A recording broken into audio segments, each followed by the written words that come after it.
professional groups I've ever dealt with.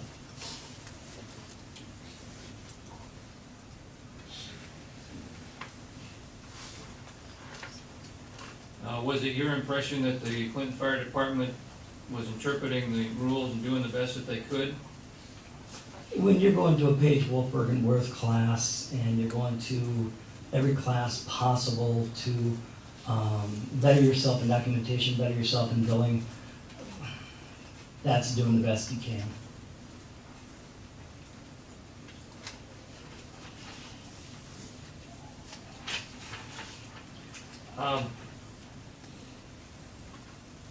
If you're aware that the Clinton Ambulance Service is a 911 responder, is that correct? Yes, They sometimes, infrequently, but and most of the time, their runs are in response to an emergency call. yes. And under those circumstances, you're aware that there's also another provider in the community that typically handles the non-emergency calls. Under those circumstances, and based on your experience as an ambulance biller, would you have an estimate as to the range that you would expect the percentage of the Clinton Ambulance Service calls to be ALS as opposed to BLS? This is a paramedic service, it's ALS. When I talked to Andy a couple years ago, he wanted to know what my company could do for their ambulance service. And I kind of gave him an idea of what I think we could bill and collect for them. And based on what I saw in the community, it's a higher than state average, 65 years of age and older, and it was also a higher poverty level. Based on that information, I was able to really get close at what the percentages should be. And 75 to 80% of the calls should be ALS, simply because when you've got 65 years, by the way, I'm an EMT, I've ran with 3 different ambulances over the last almost 11 years now. So based on my experience in seeing that, and based on the experience in billing, when you've got 65 years of age and older, they're gonna have more medical problems than somebody that's 35 or 25. So you can say that if the average is higher in this area, then you're gonna have more ALS calls. So based on that information, I was overwhelming with the information that I saw. So I looked at it and gave a really good guesstimate that it's gonna be about 75, 80 based on what I've seen in other towns. So you'd be very surprised if it was as low as 70%. Very surprised. And Clinton, as I understand it, recently asked for proposals for billing companies to come in and do their billing. I gather since you're in the business, you consider it a wise decision for a fire department or for a city to hire a professional biller? I believe it was 2004 or 2002, I had contacted Andy and asked him if they'd be interested in doing an outsource. And he had stated that, yes, this is something that we need to do. Because based on my experience seeing cities like Chicago, for instance, outsource. When I saw their RFP, it was that thick. So it's very important, just like Wolfberg says, it's very important to outsource this stuff because you need the professionals in the insurance care business if they understand that kind of stuff, so yes.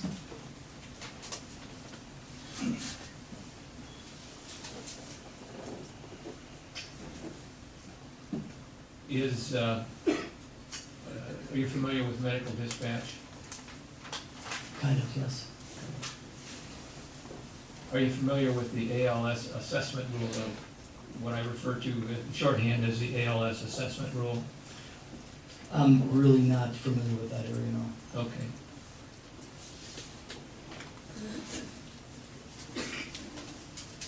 I believe that's all I have.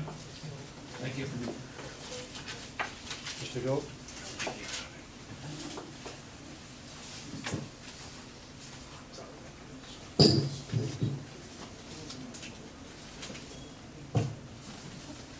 Mr. Ireland, can you tell me what determines, for Medicare purposes, who is responsible for the accuracy of submittals? The person that signs the name on the bottom right-hand side of the, on a HICVA, but whoever signs the document. And that would be the Medicare contract document? Yes. And with regard to final decision to suggest ambulance coding, whose responsibility is it for that? I'm sorry, say that again. Whose responsibility is it to make the final decision on coding for an ambulance bill?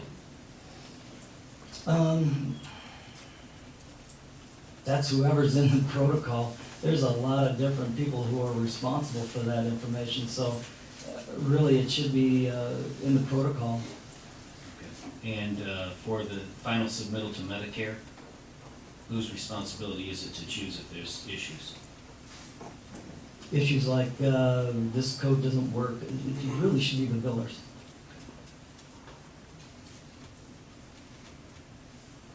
Is it common for a EMT paramedic to put a code down that may be inaccurate and a professional biller will change?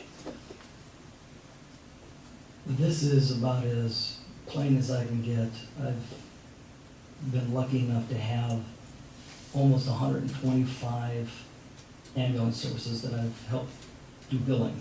There was only one that actually coded. And I tried and tried to tell them to quit because they were always putting down the wrong codes or they weren't updated on the information, but the administration just decided that it was their responsibility, but out of 125, they were the only one.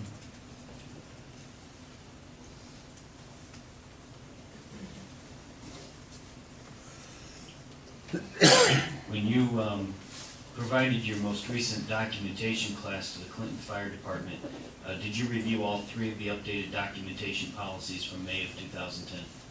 Did I update them? No, did you review all three of the updated policies that the Clinton Fire Department put into place? To them, or just For to me? yourself. Yeah, I reviewed it. Okay, because you spent most of your time on the examination discussing the patient care report documentation, correct? Yes. There was also an additional one on incident documentation, and there was one on incident documentation for NFIRS. Can you tell us what NFIRS is? NFIRS, no. Okay.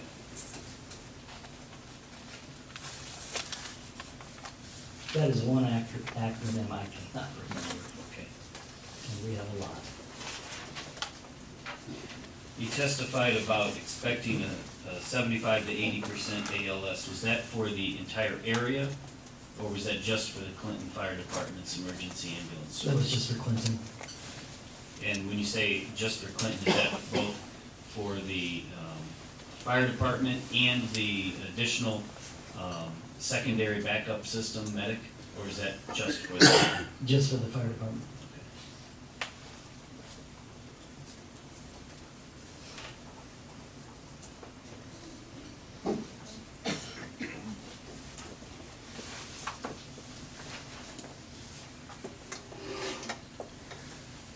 Are you aware of an audit process that Mr. McGovern instituted or implemented in the Clinton Fire Department to review documentation before it was forwarded to the Finance Department? An audit, an internal audit? Right. No. Okay. Do you believe that it is appropriate for a fire department to have such an audit process to make sure the most accurate documentation is forwarded to the ultimate billers. Yes. And why is that? You gotta make sure that one hand understands the other hand, especially in a larger group like this. If you've got the ambulance department trying to communicate with the billing department, if there's no protocols put in place, if you're not following those protocols, you're looking for a lawsuit. And should the billing department itself have its own auditing process? Oh, yeah, definitely. Why is that? Again, in the other company that I had, we had two external audits that we did, and we just wanted to be professional about it. Because we can get in trouble. Do you suggest that there be controls in place for internal review of billing processes, just to make sure that things are being done properly? Yes. Do you know of any such controls in the finance department at the Clinton, City of Clinton? No.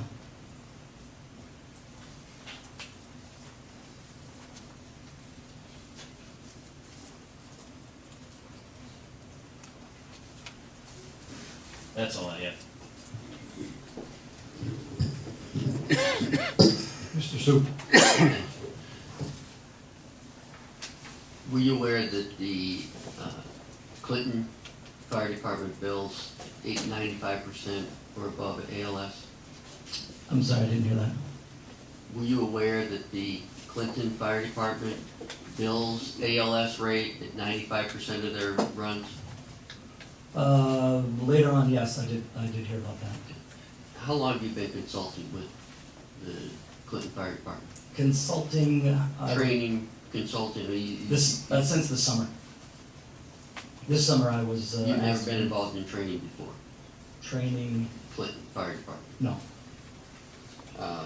Other than in 2004, where you talked to Mr. McGovern about hiring your firm? Yes. To do outsourcing, okay. And in what context was that? Was that at a seminar, or what was that? No, I just cold call. Had you known Mr. McGovern before that? No. The documents that you reviewed, R12, Exhibit R12, from May of 2010,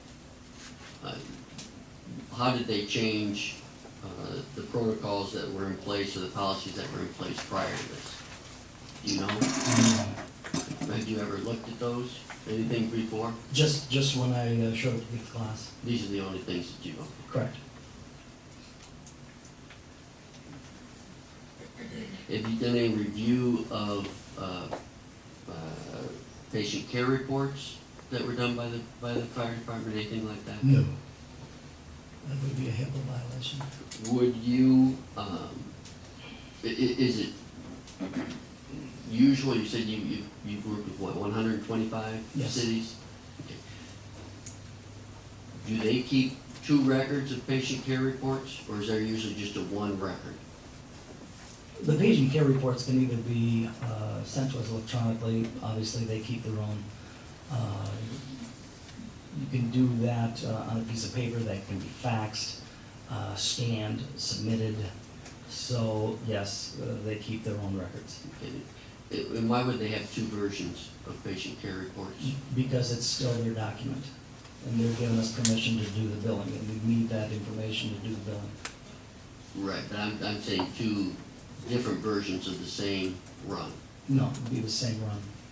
There wouldn't be two, No, just separate. no.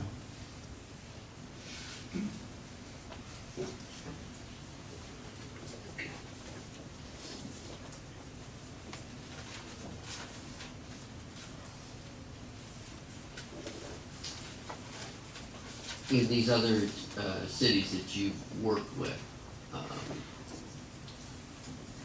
do they all hire you, right? I mean, the ones you've worked with that hired you as the outsourcing billing agent, is that right? Correct.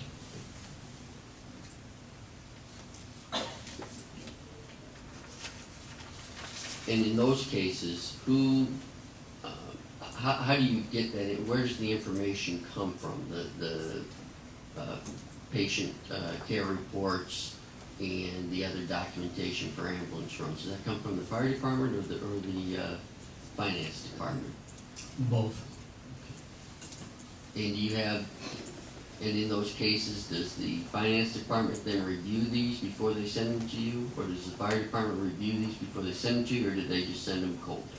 It depends on the service. Some services have taken their documentation and handed it to the city clerk, then the city clerk faxes it to us, or the ambulance department just faxes it straight to us. So there's a lot of different ways of doing it. Okay. And in those instances where the clerk is faxing that to you, does the clerk then review those records to make sure that the patient care report and the narrative, it matches the level of care, service, anything like that? No. Not that I can recall.